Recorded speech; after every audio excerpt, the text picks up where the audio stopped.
YouTube friends, Ben Ochart here. Thank you so much for tuning in.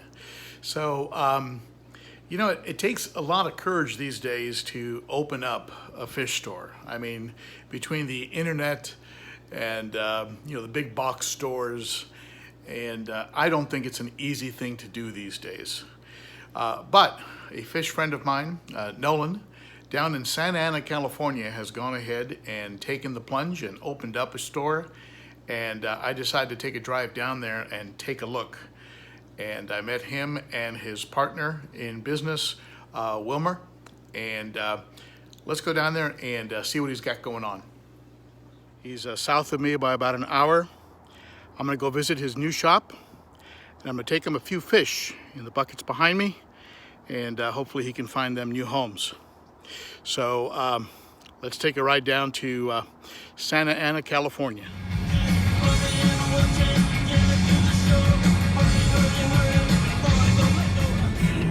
72 degrees, we got snow in the local mountains. What the heck's going on? So here we are, 2004 South Yale, the home of Nolan's Aquarium.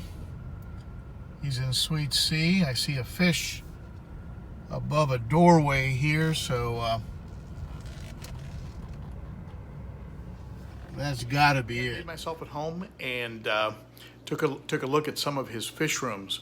There were, I believe, about 4 total display areas, as well as an area in the back that was off limits, but they let me take a walk back there to see some of the breeding projects they have going on.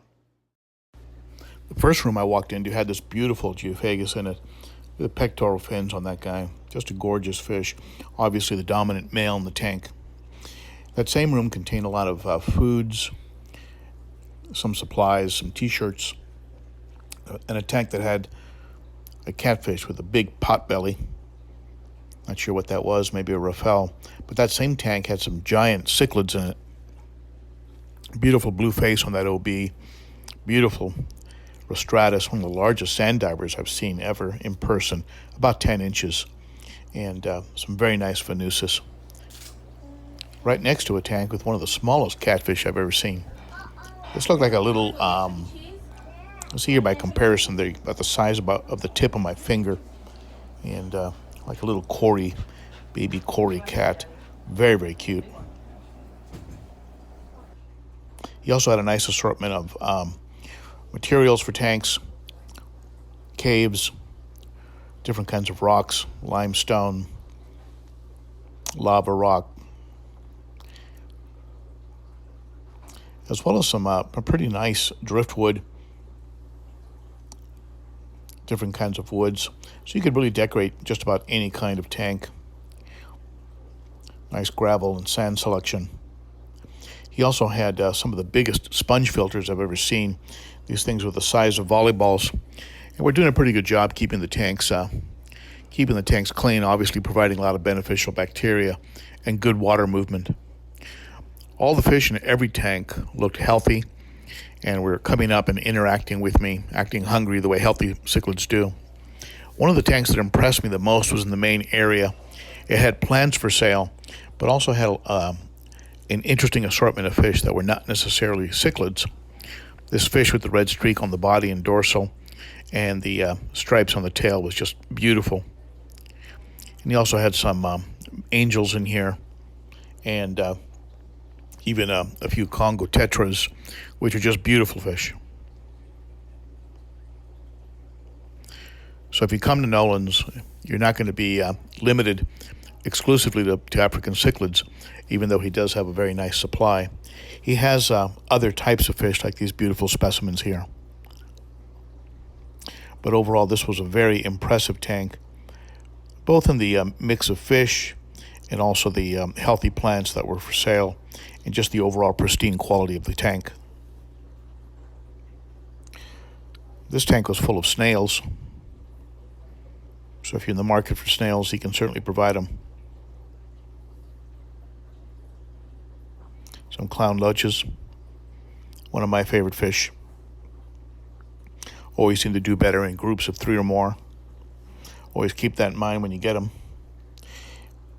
These fish are really interesting, a type of rainbow fish, a red rainbow fish that looked metallic almost. Very pretty. He had quite an assortment of those. I noticed there were a lot of fry in the tanks. When I asked him about it, he told me it had something to do with the lights they were using. They were using a very special full spectrum light that is, you would think was primarily to benefit plants, but they said that since they started using this particular type of light, they started to see a lot more breeding activity on the part of the fish. And of course, we know that that means that the fish are healthier if they're breeding more. It's a type of goldfish that has to be some type of a hybrid. I just don't see how this thing would make it through the predation of natural selection. It's like a little cartoon character. And some more cichlid varieties here. And as you can see, they were all acting hungry and active. Little yellowtail there, electric yellow, some of my favorite mbunas. And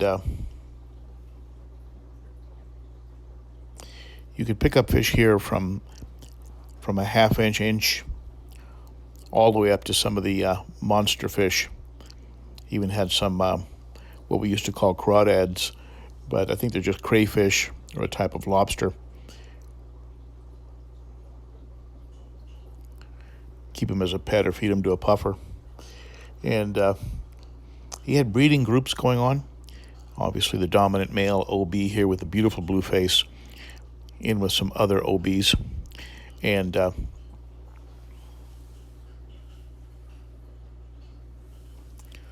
more varieties of fish. Certainly no lack of selection in this shop. If you know what these are, post it below.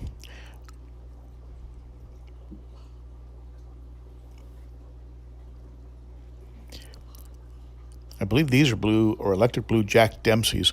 These are beautiful fish. I think if I had South Americans or New World cichlids, I would certainly get some Dempsey's.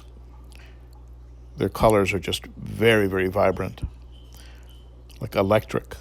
They get pretty big, and they're pretty aggressive too. Again, lots of different kinds of fry. Even some nice marbled angelfish. And defending his territory. These were beautiful angelfish. There was also a tank that had some just giant monsters, like what looks like a pacu here. This reminds me of the kind of tank you'll see in an aquarium shop where people bought fish and just didn't really know how big they were going to get. They outgrew their tank and they had to put them up for adoption. This reminds me of an adoption tank. This guy here, this cichlid, this South American cichlid living with a fusco, beautiful blue and speckled body. Not sure what he is, maybe you know, but he was a beautiful fish. If I had a monster tank fish, I would have taken that guy home. It's a giant pleco in here. This is why I'm thinking this might be the tank where people walk in with the fish and say, will you take him off my hands?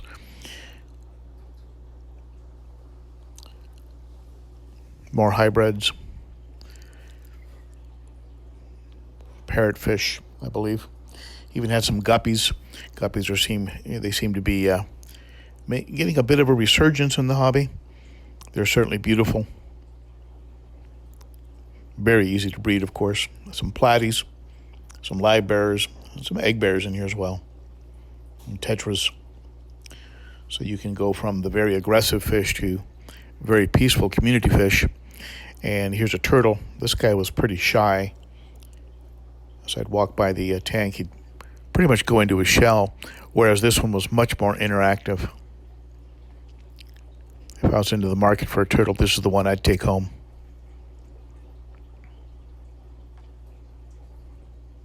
There was even a pond, a very large tub pond with a canister running, and as I looked closer, the pond was just simply filled to the brim with fry.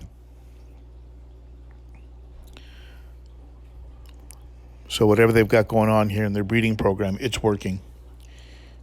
There's some very good-sized fish in this tank, including a Venusis with a beautiful blue face. Obviously the dominant male in this tank. He had just gotten in a shipment of Venusis. You can see him here.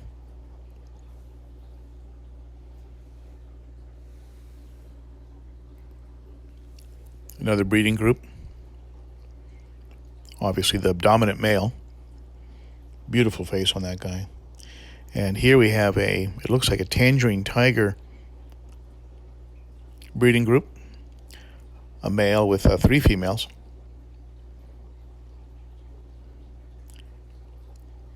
They seem to be schooling around. That's a beautiful male.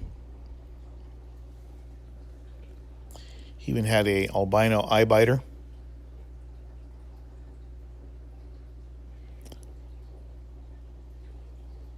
Some blue dolphins.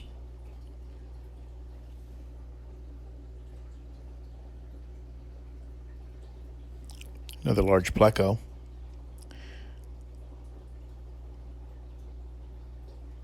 I even spotted a very nice little Fusco with some great markings. And he had some deep water haps, some Electras.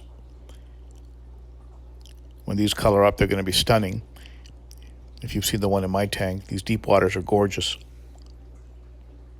Some of the tanks were in the middle of water changes.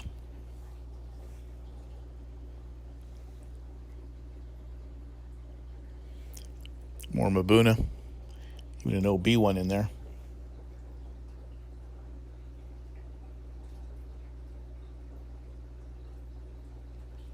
And again, you can see the level of activity of these fish. They're showing really good signs of health. Another breeding group with obviously a dominant OB. Beautiful blue markings along the gills.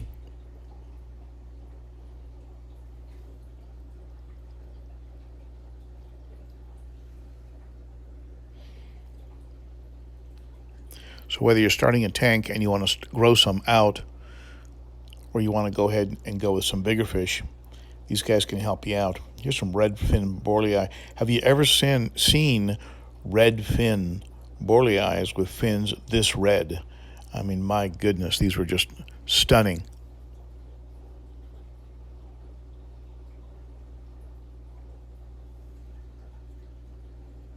And another breeding group.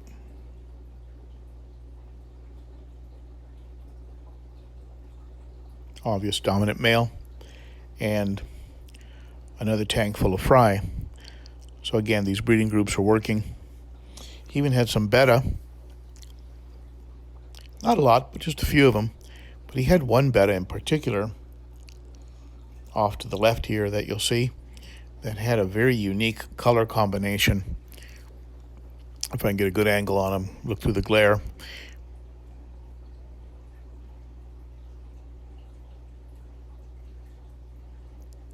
Here we go, look at him from this side. You can see him, just beautiful fins and beautiful colors on the body. But it looks like someone took 2 bettas and stuck them together. That front half being white, marbled, almost like an OB betta. I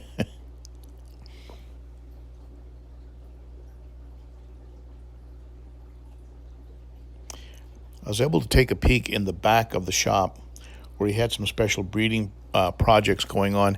He wouldn't tell me much about what was going on, but they were breeding a particular type of fish, which I can't show you because it's a secret fish that had a very unique look to it. Here's some of the tumblers in action, and I'll admit the fish was very unusual. And here's one of the fish they had in the back. This one I can show you. Beautiful yellow OB. I asked them what inspired them to open up a shop in today's world, and here's what they had to say. And I also asked them about a product that they have that they're going to be patenting. It's going to be strictly their product, and it's a light that provides a full spectrum. Now, usually when I'd hear of lights like that, I would think that it was because of concerns about plants and making sure that plants get the right kind of light that they need. But they actually made some real interesting points regarding what these full spectrum lights are doing for fish. Here, take a look at what they had to say. Nolan? Yes. The Nolan and Wilmer. Wilmer and Nolan are the co-owners of the shop, and it's called Nolan's Aquarium, or Nolan's Aquarium. Nolan's Aquarium, and they decided to do what a lot of folks will probably be too afraid to do, is open up a local fish store in the era of big box stores. But they dove in with both feet, and they're making it happen. And they've had a few clients come through here, a few customers since I've been here, and they've got some nice fish, nice supplies. What made you guys want to open up a shop? Well, I've been in the aquarium industry as a hobbyist. This is actually our second store. So I've been in the hobby for a long time. I met Wilmer and we just hit it off. Combined with fish and the full spectrum lights, our fish are really happy and really healthy, and we want to share that with other hobbyists and people out there. Now, tell me some more about this light. You say you guys have a patent on a light? Yeah, so light technology? Yeah, what we have is, what we do here is we do R&D work on pretty much, what we have is a full spectrum light that has all 24 colors in a single source. So pretty much we're trying to mimic the sunlight and have the fish breed faster, more healthy. So it's not just for plants. This isn't just for plants. This actually, you think, benefits the fish too? Yes, definitely. Like, we had great results, like less death. Nothing can beat the sun, so it's pretty much natural sunlight right here, controlled digitally. These guys feel like they're underneath the sun in terms of just their everyday life. Breeding, I've noticed increased numbers, times that they're breeding per month and per week just under this light. Wow. So we've experienced amazing results with it. You're mimicking nature, essentially. Yes, yes. Really But nice. we're not out in the market yet, but pretty soon the lights will be for sale. And can you show me a prototype? Yeah, we'll grab that right now. The source of these lights is Hollywood, actually. This is one that I The Hollywood film industry, who wanted to be able to shoot daylight shots any time of the day. That's what you're telling me? They Yeah. ended up providing me with a 48-inch unit with a couple of those tubes that I'm going to be testing, possibly in the tank behind me, or maybe in the 100-gallon acrylic that I have, the one with the black substrate and black background. So we'll see. That'll be the subject of another video. I'm going to go ahead and test that light against a Beamswork LED and see which one I like more, just from an aesthetic viewpoint. And at any rate, if it does provide additional breeding, apart from better health for the plants and the fish, apparently, this light could be pretty revolutionary. So I'm really wishing them luck on that project. It could be a great extra source of income for them, and something that they can offer, over the internet. So it's time to head home from the shop. I really enjoyed speaking with them about that light and seeing their shop, and being able to really give some support to a couple guys who are taking the plunge in, and you really still can't beat that human touch, being able to talk to somebody about the fish, about the supplies. You'll never ever really beat that with straight internet transactions. So there you go. If you're in Southern California near Santa Ana, visit Nolan's shop and go check out his stuff, especially if you're into cichlids. I mean, he certainly had some beautiful guppies and angels, things of this nature. But if you're into cichlids, my goodness, pay the man a visit, and certainly keep an eye on those lights. I'm taking home a set, and I'm going to test them and see how they do. Okay, now we're moving. Looks like there was a little fender bender. One thing I realized on the drive back up, coming home, was that the very thing that's been a problem for local fish stores, the internet competition, things of this nature, could in the end be the thing that saves them. Because of social media, local fish stores can now open up in offbeat, off the track places such as industrial parks, and they don't really need to have heavily trafficked areas with a lot of foot traffic or a lot of cars driving by. That's not needed in today's world. They can actually be like Nolan's aquarium shop. They can actually be in the middle of an industrial park with a low square foot overhead, and actually do well because they attract their business through the effective use of social media. So perhaps there is a bright future for local fish stores who are willing to open up in locations that don't have a tremendous amount of overhead and rent, and give them a lot of bang for their square footage dollar, and use social media to drive in foot traffic. Certainly those savings can be passed on to the consumer, and I believe I saw some of that going on. The prices seem fair, and he certainly was getting a lot of stock in. I'm also very pleased to see somebody in Southern California with a heavy concentration on cichlids. It's a bit scarce around here.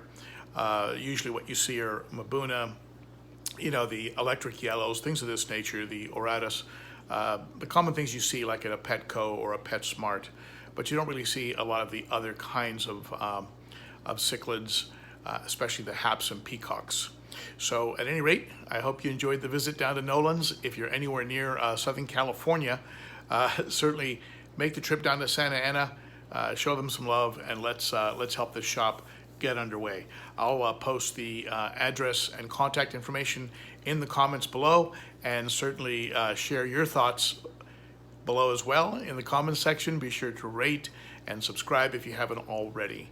You are certainly appreciated, my friend. Thank you so much for tuning in, and I hope they make it as a shop. We need more shops around that we can just drive to and when we want to go ahead and talk to somebody about something, and also be able to examine products right in person before buying them. Okay, thank you so much.